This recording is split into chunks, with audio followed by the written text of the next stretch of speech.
Plano de leitura da Bíblia da Igreja Cristã Pagiel. Hoje estamos no dia 94 e a nossa leitura será em Atos capítulo 5, Josué 4 e Salmos 94. Atos 5. Um homem chamado Ananias, com Safira, sua mulher, também vendeu uma propriedade. Ele reteve parte do dinheiro para si, sabendo disso também sua mulher, e o restante levou e colocou aos pés dos apóstolos.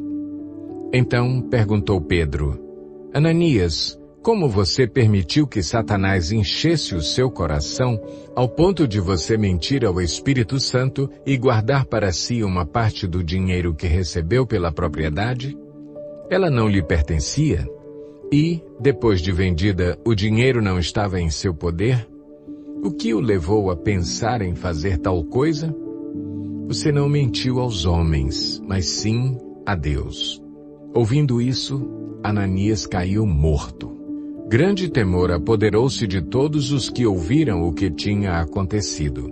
Então os moços vieram, envolveram seu corpo, levaram-no para fora e o sepultaram. Cerca de 3 horas mais tarde, entrou sua mulher, sem saber o que havia acontecido. Pedro lhe perguntou: Diga-me, foi esse o preço que vocês conseguiram pela propriedade? Respondeu ela: Sim, foi esse mesmo. Pedro lhe disse: Por que vocês entraram em acordo para tentar o Espírito do Senhor? Veja, estão à porta os pés dos que sepultaram seu marido, e eles a levarão também. Naquele mesmo instante, ela caiu morta aos pés dele. Então os moços entraram e, encontrando-a morta, levaram-na e a sepultaram ao lado de seu marido. E grande temor apoderou-se de toda a igreja e de todos os que ouviram falar desses acontecimentos. Os apóstolos realizavam muitos sinais e maravilhas entre o povo. Todos os que creram costumavam reunir-se no pórtico de Salomão. Dos demais, ninguém ousava juntar-se a eles, embora o povo os tivesse em alto conceito. Em número cada vez maior, homens e mulheres criam no Senhor e lhes eram acrescentados, de modo que o povo também levava os doentes às ruas e os colocava em camas e macas, para que pelo menos a sombra de Pedro se projetasse sobre alguns enquanto ele passava. Afluíam também multidões das cidades próximas a Jerusalém, trazendo seus doentes e os que eram atormentados por espíritos imundos, e todos eram curados. Então, o sumo sacerdote e todos os seus companheiros, membros do partido dos saduceus, ficaram cheios de inveja. Por isso, mandaram prender os apóstolos, colocando-os numa prisão pública. Mas, durante a noite, um anjo do Senhor abriu as portas do cárcere, levou-os para fora e disse: Dirijam-se ao templo e relatem ao povo toda a mensagem desta vida. Ao amanhecer, eles entraram no pátio do templo, como haviam sido instruídos, e começaram a ensinar o povo. Quando chegaram, o sumo sacerdote e os seus companheiros convocaram o sinédrio, toda a assembleia dos líderes religiosos de Israel, e mandaram buscar os apóstolos na prisão. Todavia, ao chegarem à prisão, os guardas não os encontraram ali. Então, voltaram e relataram: Encontramos a prisão trancada com toda a segurança, com os guardas diante das portas. Mas, quando as abrimos, não havia ninguém. Diante desse relato, o capitão da guarda do templo e os chefes dos sacerdotes ficaram perplexos, imaginando o que teria acontecido. Nesse momento chegou alguém e disse: Os homens que os senhores puseram na prisão estão no pátio do templo ensinando o povo. Então, indo para lá com os guardas, o capitão trouxe os apóstolos, mas sem o uso de força, pois temiam que o povo os apedrejasse. Tendo levado os apóstolos, apresentaram-nos ao sinédrio para serem interrogados pelo sumo sacerdote, que lhes disse: Demos ordens expressas a vocês para que não ensinassem neste nome. Todavia vocês encheram Jerusalém com sua doutrina e nos querem tornar culpados do sangue desse homem. Pedro e os outros apóstolos responderam: É preciso obedecer antes a Deus do que aos homens. O Deus dos nossos antepassados ressuscitou Jesus, a quem os senhores mataram, suspendendo-o no madeiro. Deus o exaltou, colocando-o à sua direita como príncipe e salvador, para dar a Israel arrependimento e perdão de pecados. Nós somos testemunhas destas coisas, bem como o Espírito Santo que Deus concedeu aos que lhe obedecem. Ouvindo isso, eles ficaram furiosos e queriam matá-los. Mas um fariseu chamado Gamaliel, mestre da lei, respeitado por todo o povo, levantou-se no sinédrio e pediu que os homens fossem retirados por um momento. Então lhes disse: Israelitas, considerem cuidadosamente o que pretendem fazer a esses homens.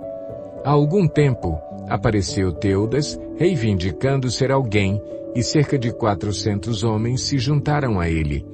Ele foi morto, todos os seus seguidores se dispersaram e acabaram em nada. Depois dele, nos dias do recenseamento, apareceu Judas, o galileu, que liderou um grupo em rebelião. Ele também foi morto e todos os seus seguidores foram dispersos. Portanto, neste caso eu os aconselho: deixem esses homens em paz e soltem-nos. Se o propósito ou atividade deles for de origem humana, fracassará. Se proceder de Deus, vocês não serão capazes de impedi-los, pois se acharão lutando contra Deus. Eles foram convencidos pelo discurso de Gamaliel. Chamaram os apóstolos e mandaram açoitá-los. Depois ordenaram-lhes que não falassem no nome de Jesus e os deixaram sair em liberdade. Os apóstolos saíram do sinédrio, alegres por terem sido considerados dignos de serem humilhados por causa do nome. Todos os dias, no templo e de casa em casa, não deixavam de ensinar e proclamar que Jesus é o Cristo. Josué 4. Quando toda a nação terminou de atravessar o Jordão, o Senhor disse a Josué: Escolha 12 homens dentre o povo, um de cada tribo, e mande que apanhem 12 pedras do meio do Jordão, do lugar onde os sacerdotes ficaram parados. Levem-nas com vocês para o local onde forem passar a noite. Josué convocou os 12 homens que escolhera dentre os israelitas, um de cada tribo, e lhes disse: Passem adiante da arca do Senhor, o seu Deus, até o meio do Jordão. Ponha cada um de vocês uma pedra nos ombros, conforme o número das tribos dos israelitas. Elas servirão de sinal para vocês. No futuro, quando os seus filhos lhes perguntarem: que significam essas pedras? Respondam que as águas do Jordão foram interrompidas diante da arca da aliança do Senhor. Quando a arca atravessou o Jordão, as águas foram interrompidas. Essas pedras serão um memorial perpétuo para o povo de Israel. Os israelitas fizeram como Josué lhes havia ordenado. Apanharam 12 pedras do meio do Jordão, conforme o número das tribos de Israel, como o Senhor tinha ordenado a Josué, e as levaram ao acampamento, onde as deixaram. Josué ergueu também 12 pedras no meio do Jordão, no local onde os sacerdotes que carregavam a arca da aliança tinham ficado, e elas estão lá até hoje. Os sacerdotes que carregavam a arca permaneceram em pé no meio do Jordão até que o povo fez tudo o que o Senhor ordenara a Josué por meio de Moisés. E o povo atravessou apressadamente. Quando todos tinham acabado de atravessar, a arca do Senhor e os sacerdotes passaram para o outro lado, diante do povo. Os homens das tribos de Ruben, de Gade e da metade da tribo de Manassés atravessaram preparados para lutar à frente dos israelitas, como Moisés os tinha orientado. Cerca de 40.000 homens preparados para a guerra passaram perante o Senhor rumo à planície de Jericó. Naquele dia o Senhor exaltou Josué à vista de todo o Israel, e eles o respeitaram enquanto viveu, como tinham respeitado Moisés. Então o Senhor disse a Josué: Ordene aos sacerdotes que carregam a arca da aliança que saiam do Jordão. E Josué lhes ordenou que saíssem. Quando os sacerdotes que carregavam a arca da aliança do Senhor saíram do Jordão, mal tinham posto os pés em terra seca, as águas do Jordão voltaram ao seu lugar e cobriram como antes as suas margens. No 10º dia do 1º mês, o povo subiu do Jordão e acampou em Gilgal, na fronteira leste de Jericó. E em Gilgal, Josué ergueu as 12 pedras tiradas do Jordão. Disse ele aos israelitas: no futuro, quando os filhos perguntarem aos seus pais: que significam essas pedras? Expliquem a eles: aqui Israel atravessou o Jordão em terra seca. Pois o Senhor, o seu Deus, secou o Jordão perante vocês até que o tivessem atravessado. O Senhor, o seu Deus, fez com o Jordão como fizera com o Mar Vermelho, quando o secou diante de nós, até que o tivéssemos atravessado. Ele assim fez para que todos os povos da terra saibam que a mão do Senhor é poderosa e para que vocês sempre temam o Senhor, o seu Deus. Salmo 94. Ó Senhor, Deus vingador, intervém. Levanta-te, juiz da terra, retribui aos orgulhosos o que merecem. Até quando os ímpios, Senhor, até quando os ímpios exultarão? Eles despejam palavras arrogantes. Todos esses malfeitores enchem-se de vanglória. Massacram o teu povo, Senhor, e oprimem a tua herança. Matam as viúvas e os estrangeiros, assassinam os órfãos e ainda dizem: o Senhor não nos vê, o Deus de Jacó nada percebe. Insensatos, procurem entender. E vocês tolos, quando se tornarão sábios? Será que quem fez o ouvido não ouve? Será que quem formou o olho não vê? Aquele que disciplina as nações os deixará sem castigo? Não tem sabedoria aquele que dá ao homem o conhecimento? O Senhor conhece os pensamentos do homem e sabe como são fúteis. Como é feliz o homem a quem disciplinas, Senhor, aquele a quem ensinas a tua lei. Tranquilo enfrentará os dias maus, enquanto que, para os ímpios, uma cova se abrirá. O Senhor não desamparará o seu povo, jamais abandonará a sua herança.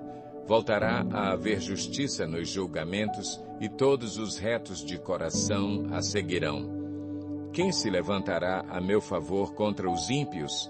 Quem ficará a meu lado contra os malfeitores? Não fosse a ajuda do Senhor, eu já estaria habitando no silêncio. Quando eu disse: os meus pés escorregaram, o teu amor leal, Senhor, me amparou. Quando a ansiedade já me dominava no íntimo, o teu consolo trouxe alívio à minha alma.